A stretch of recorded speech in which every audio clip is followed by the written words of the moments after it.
Pokračujúci dopravný chaos a anarchia na Kraskovej 2025. Nefungujúce pravidlo pravej ruky. Výjazd na Kraskovu zo Sibírskej od základnej školy.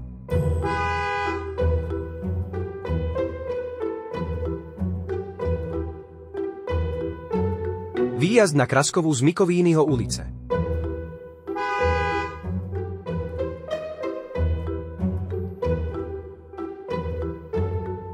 Výjazd na Kraskovu zo Sibírskej od Račianskeho mýta.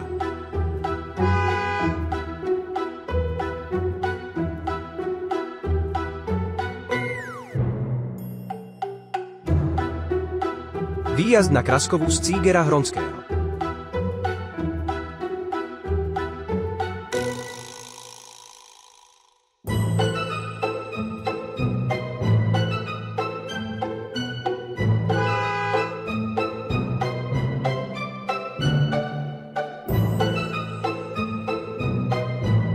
Pravidlo pravej ruky nefunguje na Kraskovej ulici už 14 mesiacov od januára 2024. Opakovane na tento stav upozorňujem a mestská časť Nové Mesto opakovane tento stav ignoruje.